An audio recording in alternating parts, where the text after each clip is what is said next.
Welcome to the Mom Founders Table. Pull up a chair and join me every week as I become your thought partner and help you lead to create change.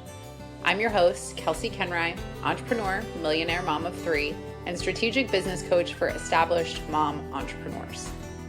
Every week, you will get tactical guidance to apply to your business, leadership, and life that will help you further your true success while also being invited into a new way of thinking and being that creates true freedom.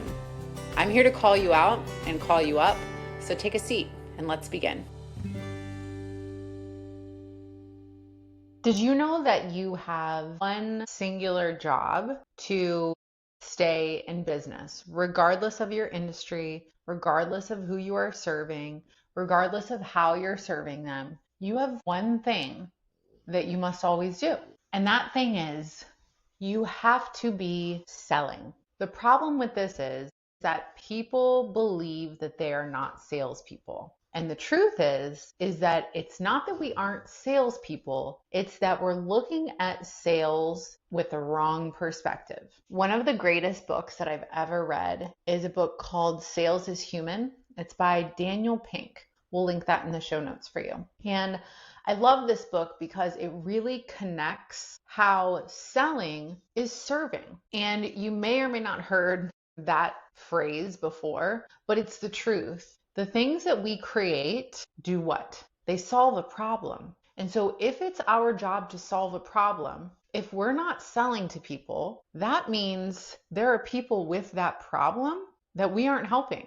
And so I want to talk about sales today. I want you to know that sales is not icky, that your mindset around sales will dictate how far you go.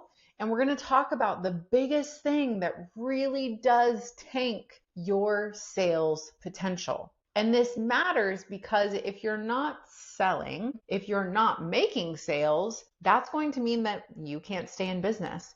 And that's not what I want for you, right? So there was a time in my journey of entrepreneurship where sales felt really, really hard. And it's interesting because Eric and I were just having a conversation about this, to where when I started in entrepreneurship, it was almost blissful ignorance. For me, it was less about the true understanding of business and more about the only priority being helping people. So if you don't know this, I started in the fitness industry, and obviously health is a huge passion of mine. Fitness is a huge passion of mine still to this day.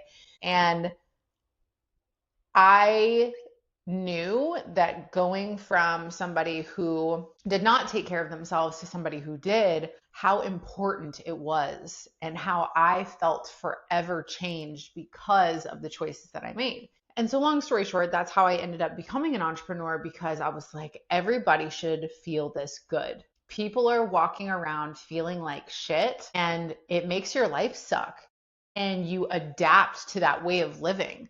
And people shouldn't live like that. And of course, there's a ton of carryover into the work that I do now with making sure that we're thriving, not just professionally, but also personally. And I had no idea that I was a great salesperson, that I was naturally attracting sales, because it wasn't even in my peripheral vision. I was just like, I'm going to help people and this is what I'm doing.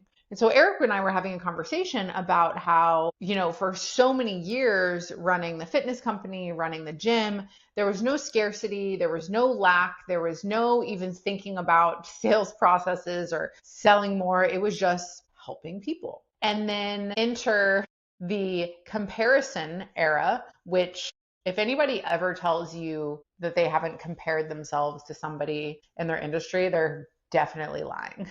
Because it's very natural. It's especially with social media, everything is available and in our face, and it triggers a lot of things for us. And so I went through this dark period where I was comparing myself to a lot of people, where my own inadequacy was being triggered because I was seeing people that were making a lot of money, that were impacting a lot of people. And rather than allowing that to be a lighthouse for me, rather than that inspiring me of what is possible, it was triggering, again, my own inadequacy. And so I was like, why am I not there yet? It was my ego running the show.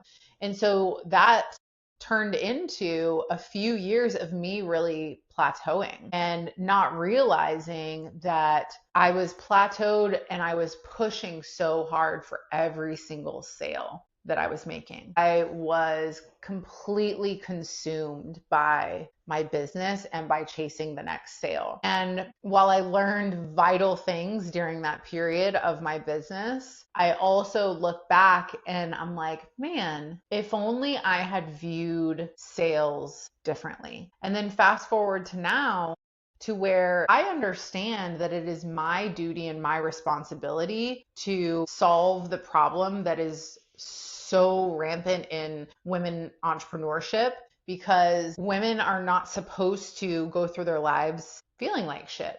Women are not supposed to run their businesses in a way that makes them feel like shit. Women are not supposed to feel this ambition and this drive for bigger and better and more and want to make multi-millions and then inside feel like they're crumbling, or behind the scenes, maybe their relationships are crumbling.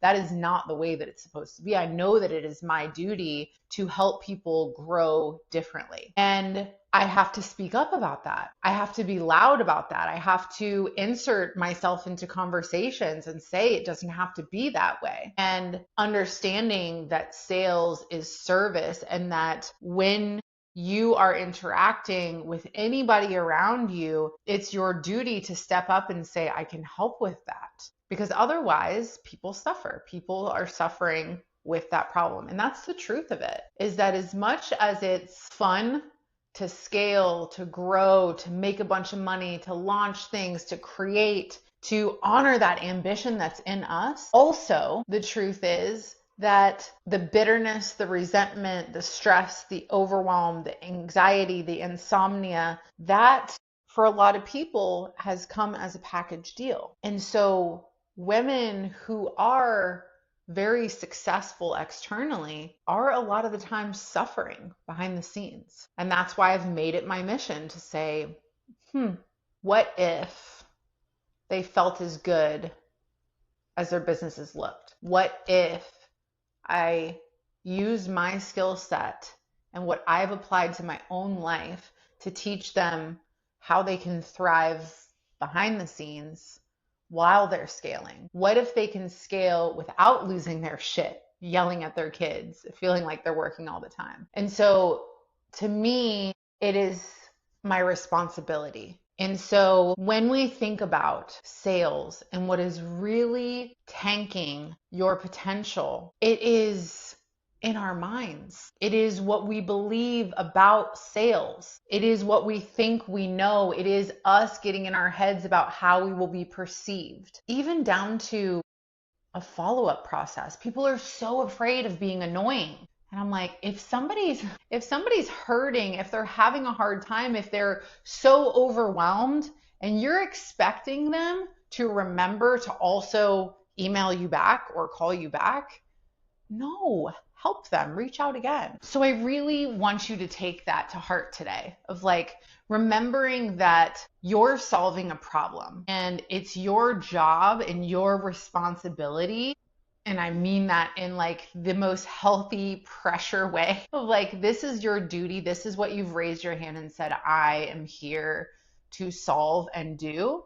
Be committed to that. And that means you don't shrink yourself when you're afraid of what people may or may not think. When you know that sales is service, and when you can truly develop a mindset of abundance, you will skyrocket.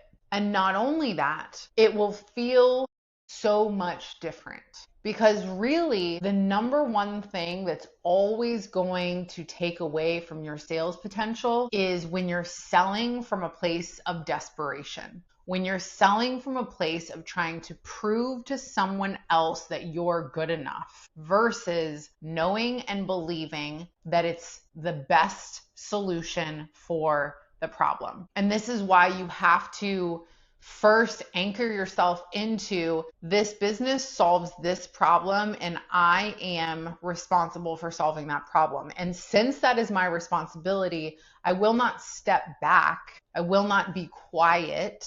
I will not market. I will not shrink myself in rooms because this is my responsibility. When you are operating from this energetic frequency of self-belief and self-confidence, it naturally attracts people to you. And this is the difference of feeling like you're chasing sales and feeling like you're attracting sales. So when we are wanting to increase our sales, we have to work in two different areas. In the tactical area, it is about messaging, marketing, and sales processes. On the energetic level, it is about self-belief and self-confidence. If we don't have these things working together, we will continue to find ourselves stuck, feeling like every sale is coming with a lot of resistance, feeling like we aren't worthy of receiving, feeling like our sales may go up a little bit and then they always come back. These things are always going to occur if we do not have sales, marketing, messaging, self-belief, self-confidence. When you are selling from a place of lack, this is where people feel pressured and they will repel. So if you're struggling with your conversion rates, it's likely because you're like, I need this person to say yes so that I feel like I'm enough. Versus if you're in the place of I'm already enough and I know that there are always people that are looking for the solution that I have, then your sales are going to feel much easier. When you're detached from the result coming from a specific how, you open up yourself to the possibility of getting a result because you're focused on who you are and taking aligned action from that place. This is the difference in high sales versus plateaued or stuckness. Confidence, clarity, this creates an emotional attachment within yourself where you feel safe and secure. Versus when we're not confident in who we are, when we do not have that solid foundation, when we are truly experiencing what we believe or our bodies or our brains believe is lack, then when we're taking action from that place, people can feel that your verbiage shifts, your body language shifts, and that's what's repelling people. So my goal here for you today is to learn how to attract more sales by making sure that you have these key components that I've mentioned a couple times. So what I want you to do is I don't want you to think of sales as convincing somebody to buy your solution. A lot of times we get caught up in the sales processes of how do I display the value here? And I still remember one of my clients telling me that we were on a sales call, a discovery call, and she told me everything that was going on. And I looked at her and I was like, I can fix this. And she told me later on that it was that response that she was like, that's what made her buy. Because I so confidently just said, I took in everything that she had to say, all of her struggles, all of her goals, and then I knew this is something I can fix. And so a lot of times we get so caught up in what to say that we forget about how we're saying it. We forget about our body language. We forget about, like, if you were to ask me right now, Kelsey, I need you to get up in front of 1,000 people and I need you to speak on geography. I would not be able to. If they're like, I need you to speak on geography, I need you to sell maps. I'd be like, okay. I mean, I could probably figure out how to sell the map, but because I know in my body that I am not good at geography, would have a hard time. Versus if somebody's like, Kelsey, I need you to get up in front of 1,000 people and I need you to sell this book that's about turning shame into your greatest asset. That was a keynote speech that I did, right? I'm like, easy. Because I've seen it, because I've done it, because I've experienced it. It's embodied. It's in my brain and body. I know that. Somebody says, Kelsey, get up and sell me on this messaging and marketing blueprint. Like, okay, easy. Like, that dictates your whole business, right?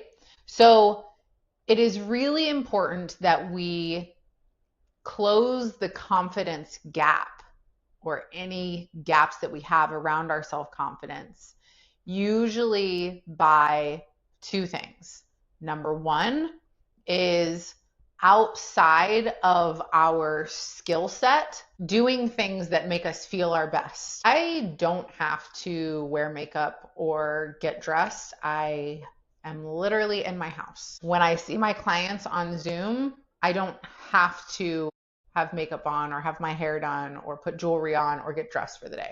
I don't have to do that.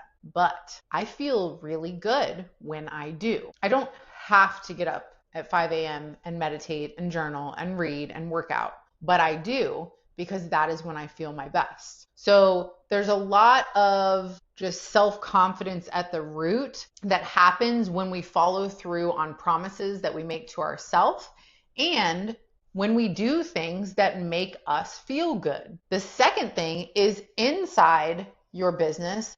Are there skill set gaps that you want to close, right? Like I will never stop reading and learning about marketing, about messaging, about sales, about growing businesses, about how to create demand, I will always read about that. I will always learn about that because I want to be able to make sure that I'm growing so that I can evolve alongside my clients. So you need to be working in both places. So to elevate your confidence, to be able to sell from a place of certainty, you need to feel sturdy in who you are as a person outside of your business. And you need to make sure any skill set gaps that you don't feel confident in, that you actually don't know much about, right? Like if you're a social media manager, if you're running a marketing agency and you have clients that you're doing social media for, and maybe that's wasn't your specialty. Maybe your specialty was websites and copy, and then you opened an agency. You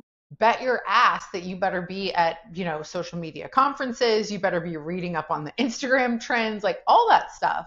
Because otherwise, when you talk to your clients, they're going to be like, yeah, we're not seeing like the performance that we want here. And you're going to be like a deer in headline versus being able to confidently express like, I know how to fix this because I'm learning, because I'm growing. So I want you to work in those two areas so that you can feel your best, so that you can be the most confident version of yourself. Because when you are that, then you're operating from a different frequency. And then you're showing up in such a different light, in such a different energy, right? Because sometimes it's really not as much about what you say as how you say it. If you lean in and you're like, this is going to absolutely change your life, that's going to feel different than being like, yeah, just let me know if it sounds good to you, right? Passive language. Passive language doesn't happen when you're certain. So in your sales process, I want you to look back at the last few sales conversations that you had,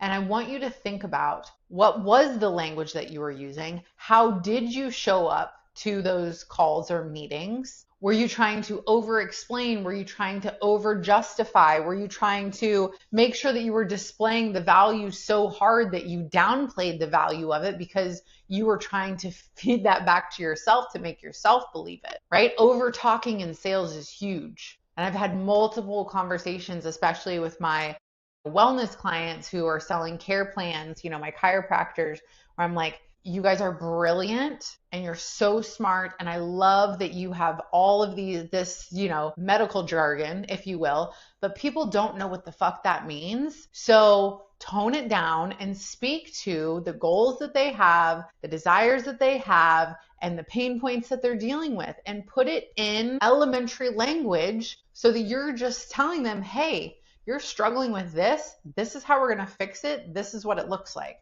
So that they can say, okay, I trust them. They know what they're doing. We don't need to overcomplicate sales because we don't believe in ourselves. That's all I'm saying. So go back through your recent sales conversations and be honest with yourself about how you showed up. Before you got on the call, were you nervous? When you were on the call, were you talking too much, not listening enough? I recently did a sales training for one of my chiropractic offices with their full team, and it was so fun. I love them so much. They're just amazing people. And it's really cool to be able to see how just shifts in verbiage. And that was, we talked about how you really have to be assertive and you really have to be an authority. And a lot of times we put ourselves in the seat again of like, we are actually in control when we are asking questions. And just because we want people to buy from us doesn't mean that it shouldn't be like an interview for them to make sure that they're a good candidate for what we're selling.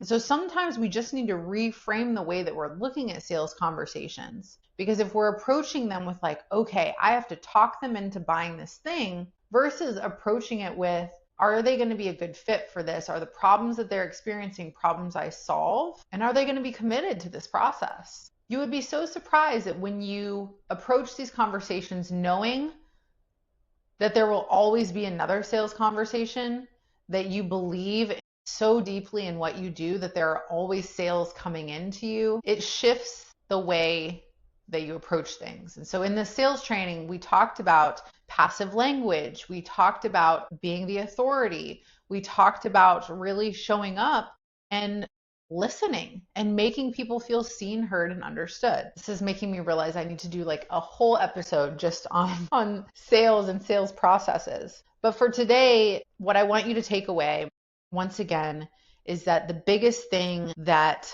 tanks your sales potential is operating from a place of scarcity and lack and desperation instead of a place of abundance and trust and confidence. And the way that you're going to build that trust and confidence is you're going to look at how you are treating yourself outside of your business, and then look at how you are actively evolving your skill set for your business so that you feel secure there.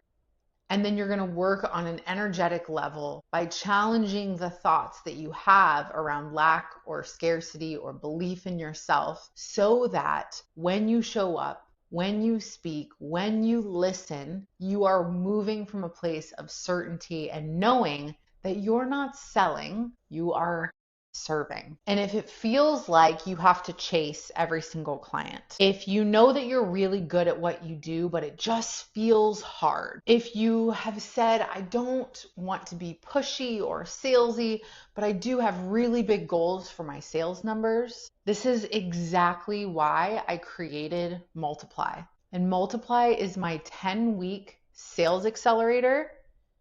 And I'm walking you through the exact process to clean up your messaging, your marketing, and your sales process so that you are positioned as the obvious choice for your ideal clientele. This is the goodness that is currently missing from your business, the detail that truly amplifies your business as a whole. And the best part about it is that it multiplies your revenue without multiplying your workload. I am incredibly excited about this program.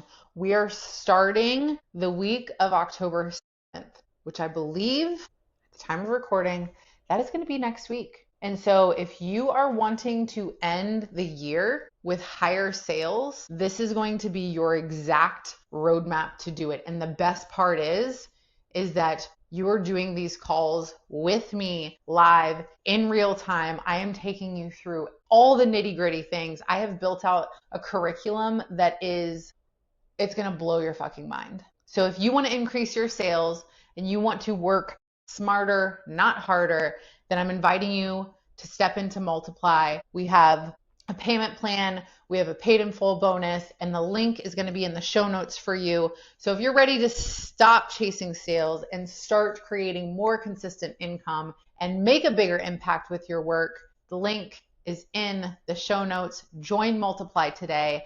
I will see you next week, and let's build your wealth and your sales with your amazing business. I'll see you guys soon.